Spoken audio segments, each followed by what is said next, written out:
On the floor, left of the desk. Oh, my God. I think it's Brian Kingsley. Are you hinting at something?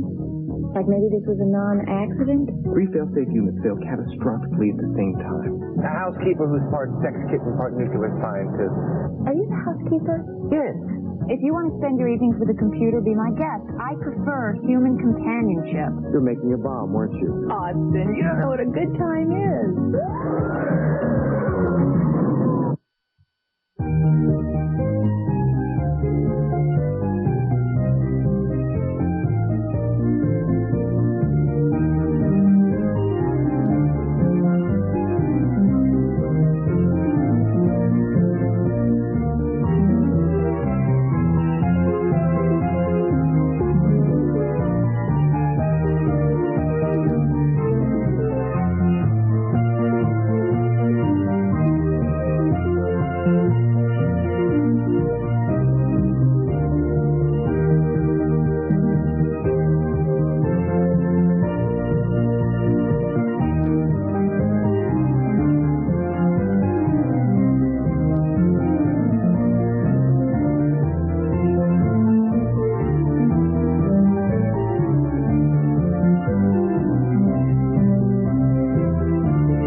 Scared the hell out of me, Mouse.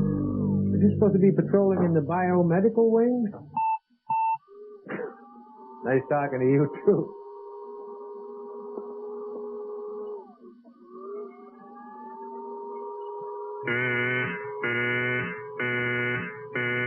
Oh, my God.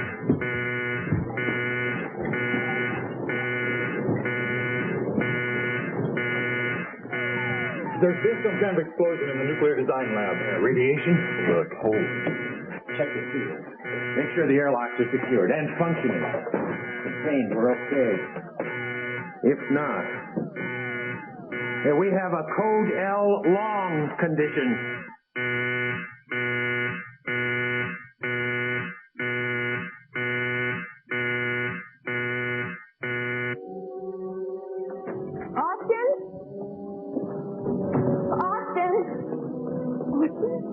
Are you okay? What took you so long? Took me so long. I wasn't wearing a jet engine. You made it sound like an emergency. Is it? Jack, I've just proved that there are a finite number of palindromic primes. Do I notify the president or just the major TV station? Both. But first I want you to get the International Mathematics Register on the line, tell them who I am, and read them the numbers on these pages. Why aren't you wearing your beeper? My beeper? Austin, it's Saturday night. There's an old custom you probably never heard of. It's called dating. That's a new dress. You like it? Yeah, the material's fire resistant. Good. And I like the way the color washes out the pigment in your eyes. Thanks. I think. How well do you know this guy? What guy? Oh, David? Austin, that's a personal question. You never asked me a personal question before. Oh, a question's a question. I don't distinguish between types. You met him today, didn't you? Jogging in the park. How'd you know? Lingering flush in your face. You were at it an extra long time. So romantic. David pretended to sprain an ankle. I'll save you the trouble. He has long, blonde, wavy hair. And a classic male pattern hair loss syndrome. In 10 years, he'll be completely bald. He's very nice. Completely bald? Completely. I'd say 6'1". A slight smudge of lipstick in the right corner of your mouth suggests you had to lean down to kiss you goodnight. On the first date, Mickey? Shouldn't I be busy making you famous or something? And the odor he left behind in your new dress suggests he's a smoker, non-filtered, Virginia tobacco. He's quitting. He's lying. Now, how could you possibly know? The relationship began with a lie, pretending to sprain his ankle. Dishonesty rewarded is dishonesty repeated. If you want to spend your evenings with a computer, be my guest. I prefer human companionship. What is that? Emergency phone call, restricted party. Code 41. Give me a live mic in the intruder's end. I've been calling him for half an hour. I swear if he doesn't answer, I'll go down there myself and break in the door. I know he's programmed his system never to accept a call from me. Cut it.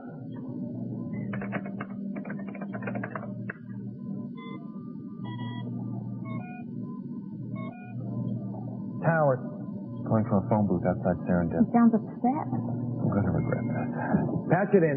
I'm right here, Howard. Awesome. Thank God. Get down here fast. There's been an accident.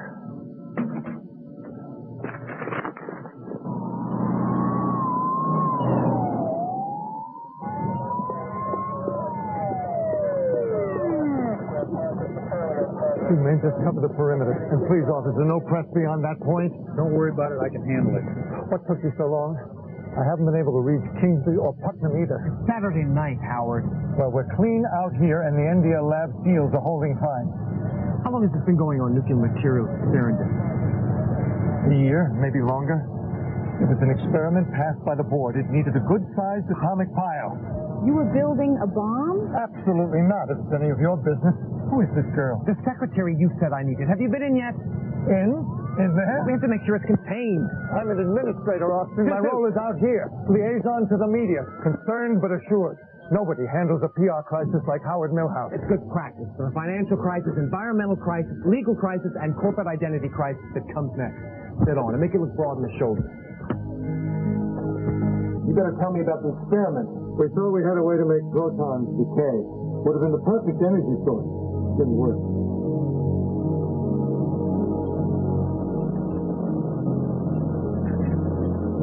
Let's see what we've got. That's a very hot room, Howard.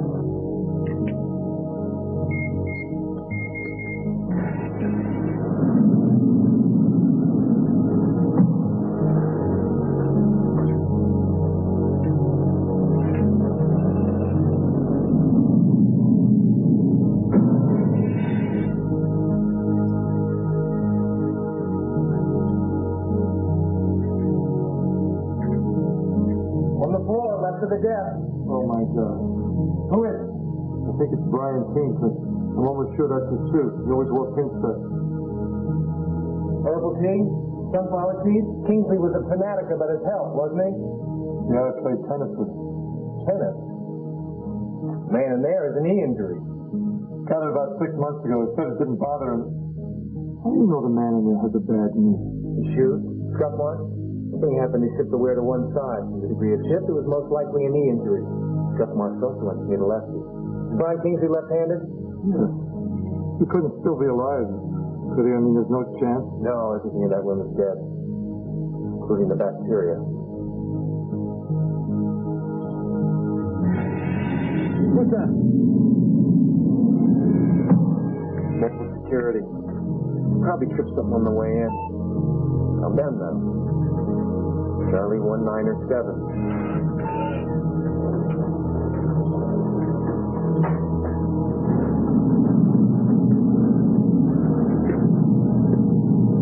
You have any idea why Kingsley would have been down here tonight? He was always here. The NDO was his pet project. He'd like to come down at night to get away from everybody. Well, if he wanted privacy, he's got it now. Nobody will be bothering him in here for the next 10,000 years. 10,000 years? Unless some future generation finds a way to neutralize radiation, whole civilizations will rise and crumble around him while he lies in there quietly entombed. Which means you better get busy dumping 50 tons of concrete around that room. How do I explain that at the end of the hall? Sure, I'll call it the Brian Kingsley Wing. I mean, why not? He's the one who'll be occupying it. Oh, here's Harold Putnam, finally. Harold. What's the damage? Harold, Brian Kingsley was in the lab. Dear Lord. Rebecca, his wife, is standing over there. I'll tell her. Brian and I didn't get along. He wasn't a very likable person, but Brian was working on one of my projects. No, it's my job. Listen, I want you as my acting chief executive officer until the board can make it permanent. Whatever I can do, Howard. I want to see the design of the pile's cooling system, the engineer's plans. Takes a minor nuclear disaster to bring the president down to the office. Take it easy, Harry. If this is where the blaming process starts, let's do it right. Let's look at the plans. It's a proton decay experiment. You're making a bomb, weren't you? Sergeant, it's all right. This is a trend. I'm sorry, Rebecca. He was a good man. Wait a minute. I don't understand that there was an explosion. What was Brian doing in there? Let me just arrange for somebody to take you home. No, I'm not leaving here. What'd you do with my husband, damn it? What'd you do with Brian? Kingsley, how can I help? I'll be glad to take you home. No, I'm sorry. I'm sorry. I'll be fine.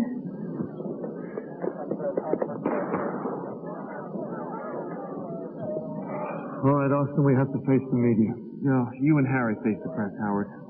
I've got work to do.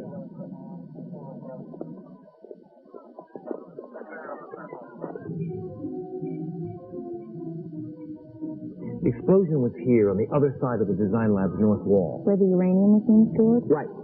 At 2 minutes to 10, the pile's cooling system shut down, and about 20 minutes later, the uranium overheated and exploded.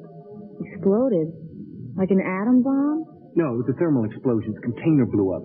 Right now, the stuff's still in there, slowly eating its way through the building. Who or what caused the cooling system to shut down? Massive circuit burnout in one of the conduits. And what caused that? Power surge in the main line. And what caused that? Program failure in an in-house unit. Charging to remove. Probably a programmer's error. That's it? Probably a programmer's error, which means anyone with a knowledge of programming could have put the error in intentionally. Are you hinting at something? Like maybe this was a non-accident? 3 fail-safe units fail catastrophically at the same time. I love a good coincidence, but that usually means someone's been meddling.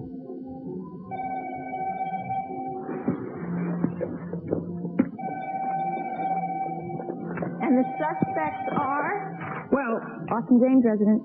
David! Hi! No, I just didn't expect you to call this late. place the call. Have all workshop phones changed and draft a memo to employee Michelle Catherine notifying her that office phones are not to be used for personal calls. And find out everything you can on David. No, I had a great time. No, my boss just found out there was a finite number of palindromic something or other. Yeah. David, I can't talk right now. Can I call you back later? Okay. See you. Bye.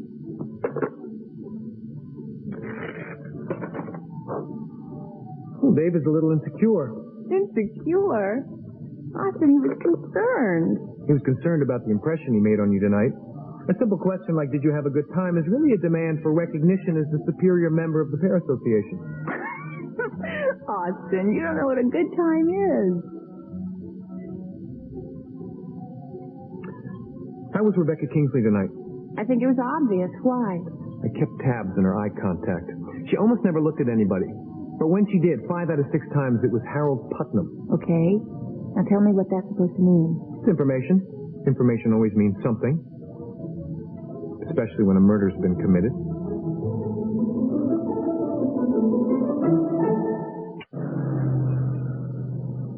This is absurd. Howard, I'm sorry. I can't let Austin destroy Serendip with rumor and innuendo about murder. It's not innuendo, it's an observation. I found the program error. It's as neat as appears. Somebody killed Kingsley with about the neatest Rube Goldberg machine I've ever seen, and then tried to hide it in plain sight. We found the error, too. We know who did it. Let me guess. The inexperienced programmer who you fired 3 weeks ago. Austin, be reasonable. We're about to get an affidavit from the boy saying he remembers making the mistake. A mistake that got past 3 supervisors, a department head, and Harold Putnam. Let me get this straight. Are you saying that I'm an incompetent or a murderer? I haven't decided, Harry. Oh, and I see you parked in Brian Kingsley's space today. What? Val Kennedy from Quantum Insurance is here. Austin, I've known Harold Putnam for 12 years. Just because he's ambitious doesn't mean he's a killer or incompetent. And don't say anything about murder to the insurance dragoon. Send her in. Val, come in. Good to see you. You're looking lovely. Seeing you. I'd like to introduce you. Harold Putnam, our acting chief executive officer. Austin James, our president. Right over here. Sit. Make yourself comfortable.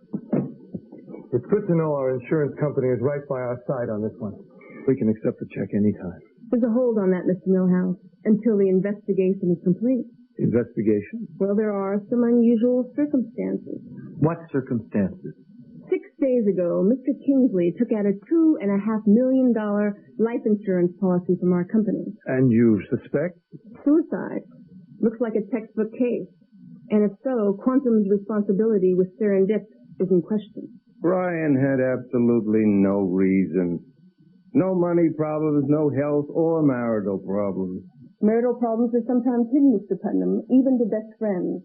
The beneficiary of Mr. Kingsley's $2.5 million is his live-in housekeeper, Liz Layton, and she's a knockout.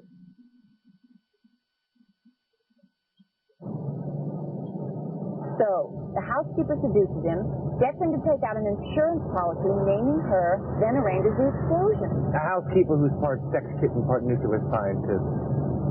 Because the woman's sexy, she can't think? Is that what you're saying? I meant that if your theory's right, she probably had inside help. Besides stepping the question. Many beautiful women learn early that they don't have to use their brains to get ahead. Society unfairly rewards beautiful dumb women. And dim-witted men who can throw a football. I once calculated Franz Tarken's brain muscle coordination during critical pass situations. All right. You tell me again, what are we supposed to be? Subsurface depository engineers. Gravediggers. I can't wait to see her. I have a perfect image in my mind of what she looks like. Many men have affairs with women that resemble their wives. Buck says he went to Variety. The upstairs maid with breasts of doom. Make it 5. 5. Yes.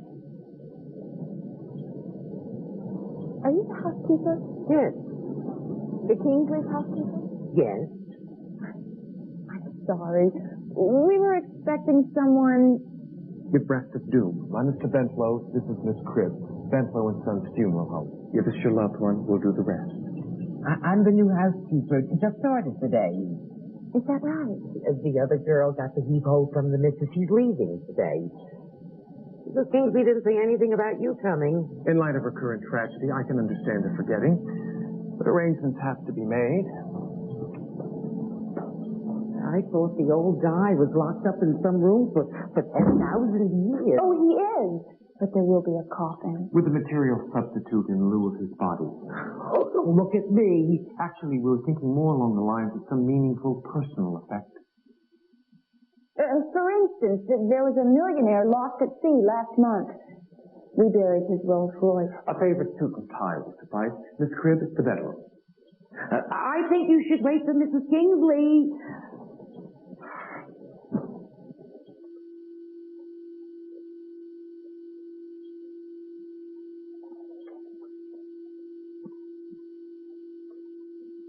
Can I help you? The housekeeper said the undertakers were stealing one of Mr. Kingsley's suits. I'm Liz Layton. I'll have to write you a check. No, we were just looking for some personal effects of Mr. Kingsley for the funeral service. Things with special meaning. I'd be very interested in any ideas that you may have. Yes, I guess I might. I knew Mr. Kingsley almost 7 months. This must be a very difficult time for you. Our condolences. Thank you. Mr. Kingsley was always very good to me. That brown suit and tie was always one of his favorites. Why? Because the first time he wore it was... Just take it. Choose to. What kind of employer was he? Character clue. We also have a eulogy writing service. Oh. Generous. Extreme. Oh, just a character clue. He was kind. Gentle. You know, all that old Boy Scout kind of stuff. You're sure Mrs. Kingsley won't object to us taking all this? I doubt it. Last night while Mr. Kingsley was dying, Mrs. Kingsley was out on a date. Put that in your eulogy. Oh, my taxes. I hope I've given you everything you need. You certainly have. See you at the service. The funeral. I don't think so. You see, I have to be in Greece. I'm buying an island. Right after I pick up my insurance money. Goodbye. And good help is so hard to find. You know something. I suspect something. Sounded like Liz thought Rebecca Kingsley was having an affair. It was, with Harold Putnam.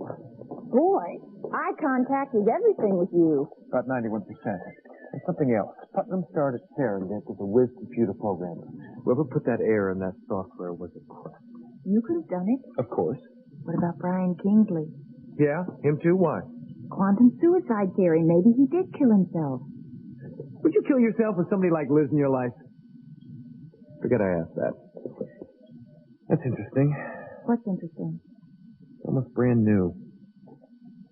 Scuff marks on the injured leg are hardly visible. That's the way it was with all of Kingsley's shoes at the house. So, he's a guy who liked to wear new shoes. I agree. The shoes I saw at the NDL lab were old and broken in. They looked like shoes somebody was ready to give away. Are you thinking they were somebody else's shoes? Not exactly. We're going someplace. Farrington. We've got to get one last look at that pair of legs before they disappear under 50 tons of concrete. What's a spectrophotometer? Spectrophotometer reads the chemical makeup of air. In our case, the atmosphere over the bottom. Works for me. When I'm done, we'll know as much as we possibly can about that room without having to go into it. Trace of butane, methane, asbestos fibers, carbon soot. I'm scanning for anything out of the ordinary. Doesn't the radiation in there interfere? No, on the contrary, it enhances the reading. 0.003 density ethyl alcohol in what appears to be great concentrate. Sounds like bad punch from a fraternity toga party. Exactly. What do you mean? It's cheap wine. This doesn't go well at all with sunflower seeds and RP. Let's try the X-ray microtrace.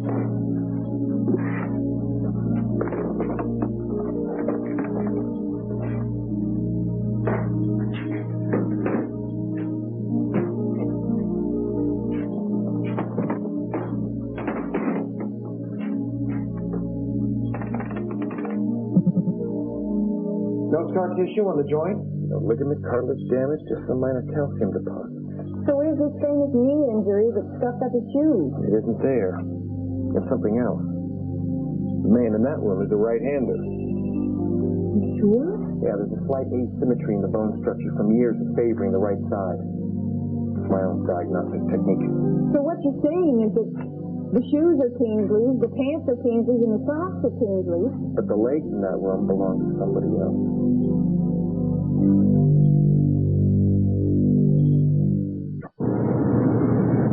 Quantum is not the leading insurer of scientific research and development in this country by accident. We're involved because we care. We care about providing a safe, working environment for today's pioneers. Never seen the manure pile so high, Austin. How'd you do it, Howard? It was easy. We called the Fed. They don't like a nuclear room lying around any more than we do. How much? 20 million. It'll hardly cover the containment cost. Therefore, we are pleased today to present this And then the dirtbags have the nerve to cancel our policy. Harold Putnam.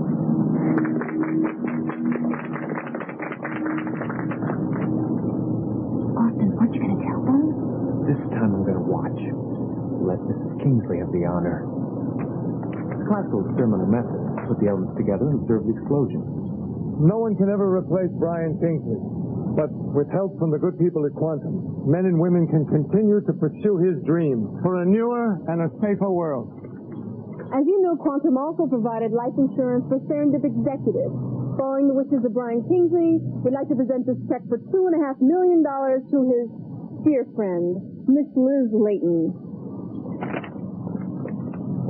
I hate to throw a monkey wrench into your plans, honey, but you're up a gold digger's creek without a paddle. And without a check. Austin James says my husband isn't dead. I'm sorry, Mrs. Kingsley, but that's not what I said.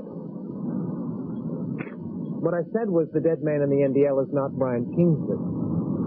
But that doesn't mean that Brian Kingsley isn't dead, too.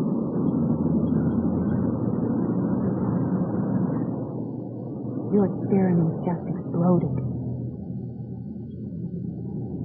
So who the devil is in there? Somebody who drinks cheap red wine with his right hand. In all probability, a street derelict has become Serendip's most permanent residence.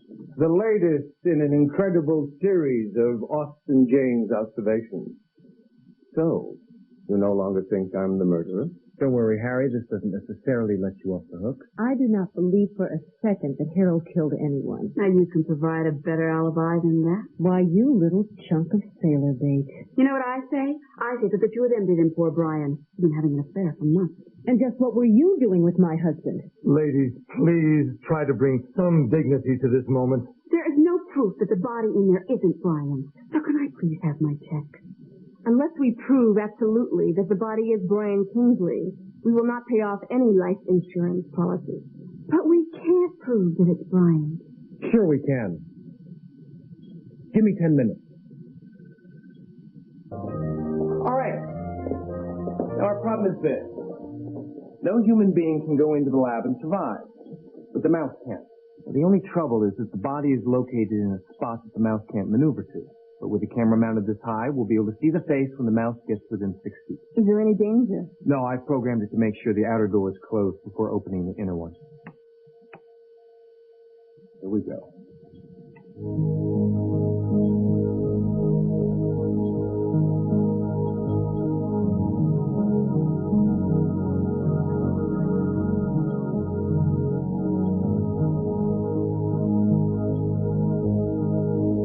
Transmission. What happened? Could be the antenna has caught on the latch mechanism. There should be enough clearance.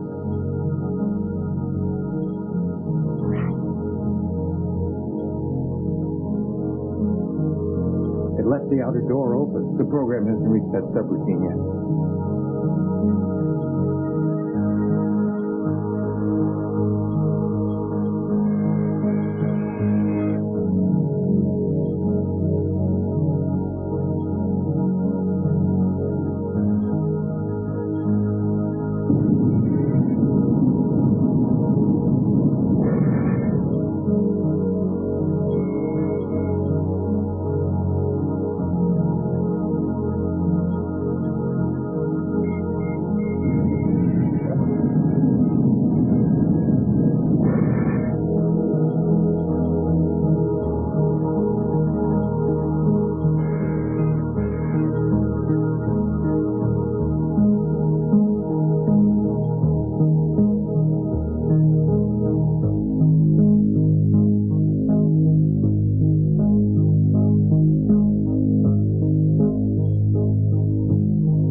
Your credibility continues to suffer here, Mr. President. I'm leaving. I think we should all leave. Damn it, Austin. I believe I can release this now.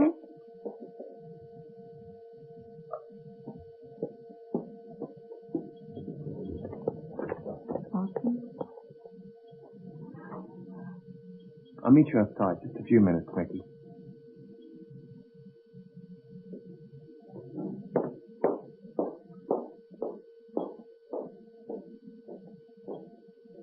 Is there anything I can do, Mr. James? No, Matt, you've helped enough. I'll go scrub down the mouse. It's got to be decontaminated. No, wait. There is something you can do. Rewind the tape. Play it back on the monitor.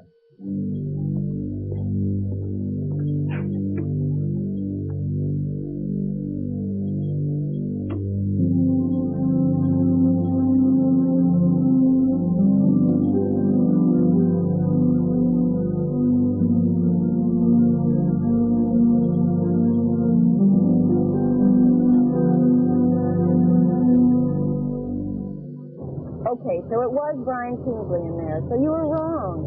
The idea of putting the camera on the robot was ingenious. There's still a question as to whether it was murder, accident, or suicide. It's not over yet. Austin, you're not infallible. You're not all-powerful. You cannot attend to the fall of every acorn. Siege of Vicksburg. Huh?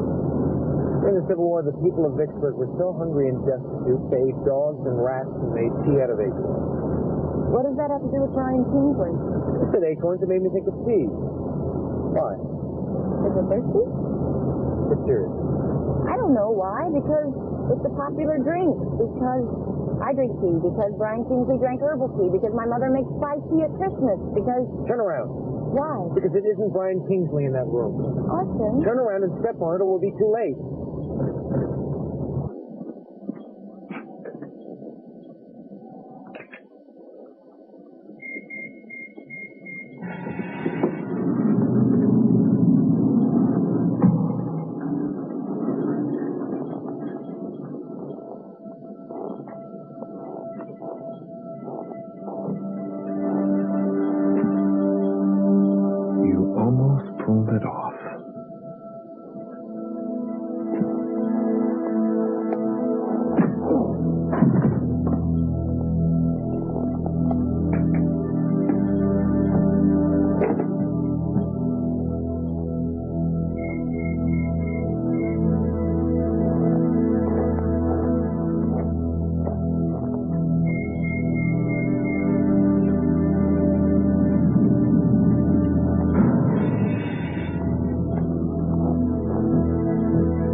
Oh, my God, you're broiled. Relax.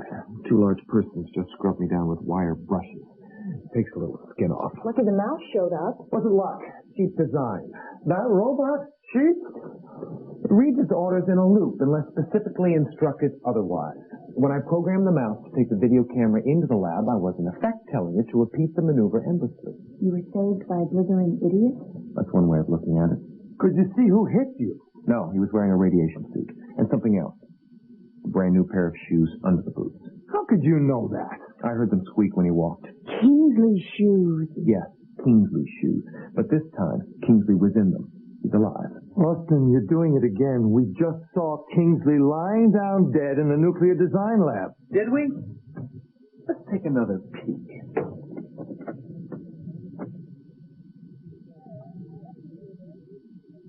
That looks like Kingsley to me. It is.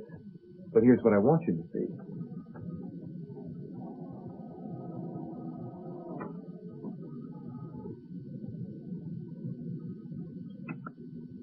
The teacup is full. But when I went back to the lab window, the teacup clearly was not full. Almost 1/4 has evaporated. We were watching a videotape, a pre-recorded videotape. It happened when the mouse was bumping around in the airlock. Kingsley switched our monitor to a tape that he made before the explosion, just in case somebody had the bright idea to send the mouse in with a camera. He's alive. He's in the building. He never left. I'm calling the police. They'll think you're nuts. We've got to find Kingsley.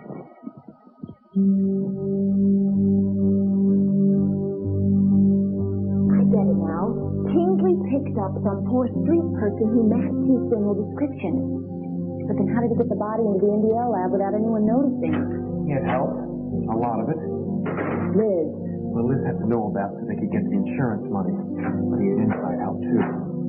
Well, it couldn't have been Harold Putnam. It wasn't. He had a solid alibi. While Kingsley was working late, Putnam was genetically entwined with Mrs. Kingsley.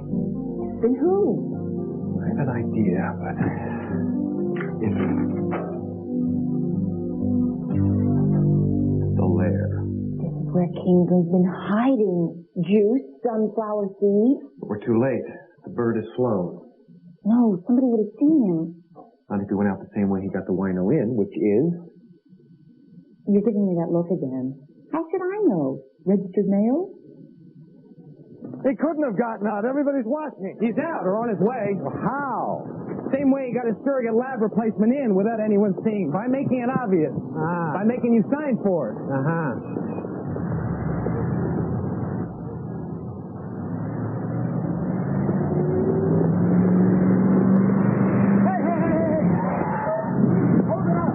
What are you, crazy?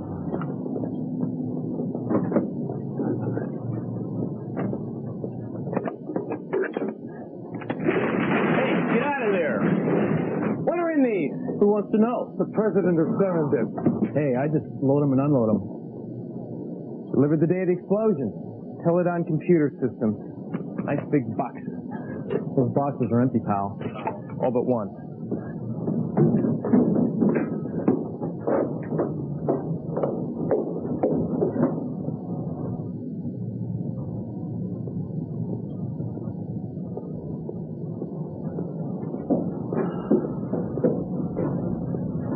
That's it. We've looked through all of them. No Kingsley. This is the way he did it. It has to be. Was there another pickup, an earlier pickup? Well, yeah. Gary got the first load. He left for the Oak Park warehouse 10 minutes before I finished loading. That's it. We'll call the Oak Park police to intercept that truck. Let's move. Go. Hey, man, who's going to load these things back in the truck?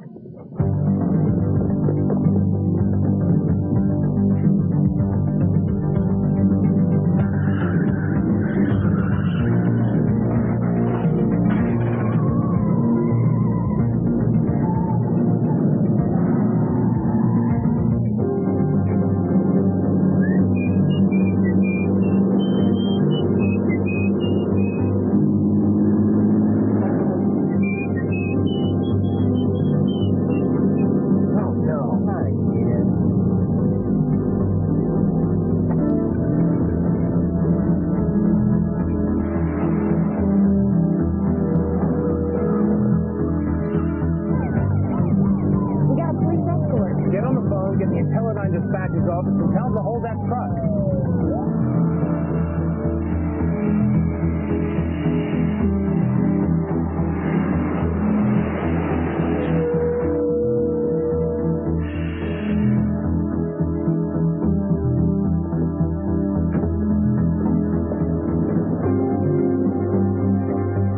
Hey, buddy, you need a hand? Me? Thanks. No, I got the company wagon coming. They pay me just the same.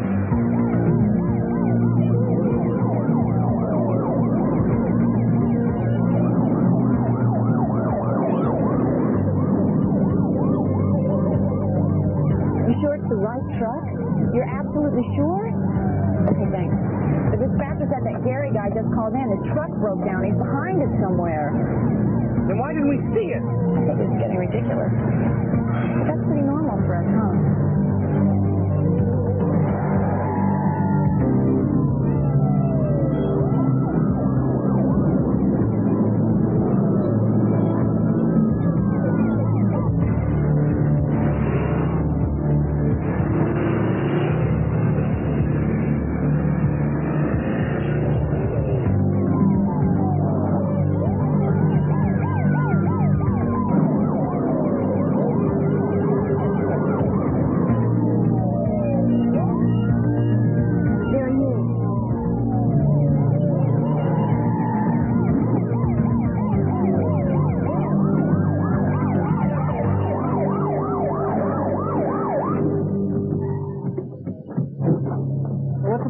What did I do?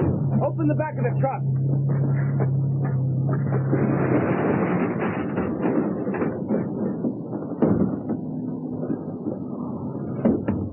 I think we got it. Help me with it.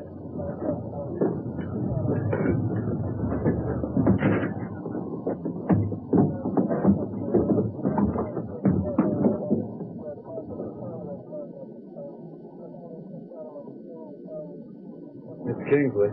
Jen. Yes. Looks like he was strangled. Loops. You have to close the loops. Kingsley needed inside help to beat security. He also was too squeamish to murder anyone himself, so he chose the perfect accomplice. But his accomplice later turned around and killed him. The killer's right inside that door. All right, Matson, you can come in now.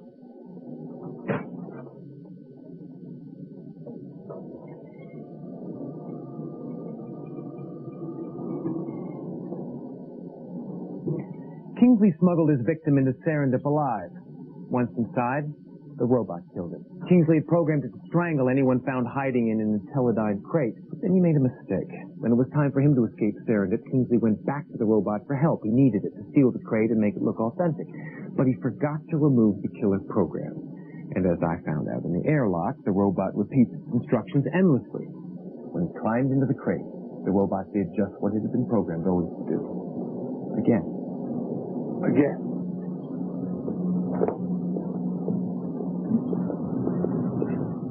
Thank you.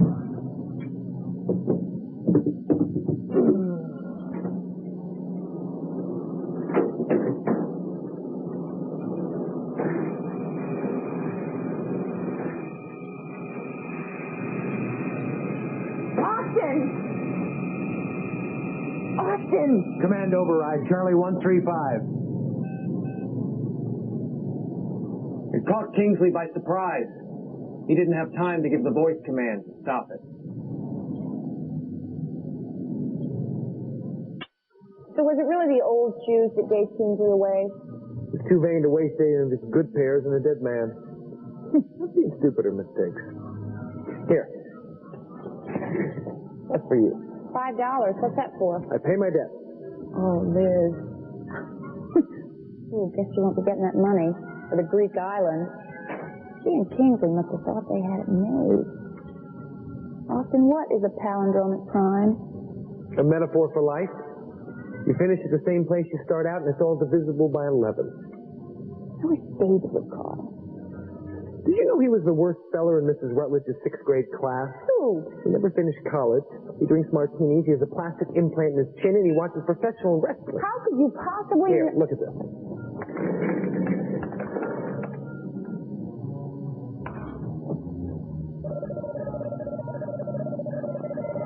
What? His father was a Nazi war criminal? This is David in 30 years.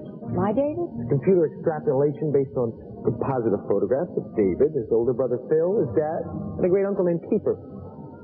With the premature physical deterioration. Like with stock. I'd be happy to do this for you anytime you want. I've got picture banks of information of genetic and physical characteristics that might be compatible with you, with anyone you find you think is interesting.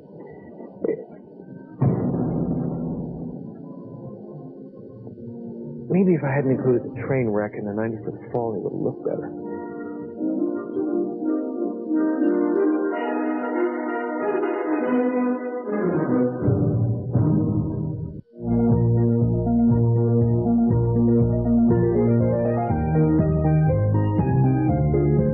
The mysteries of aliens, the magic of Houdini, the miracles of angels. Now the real stories and events are explained in a thrilling original series, Mysteries, Magic, and Miracles, hosted by Patrick McNee.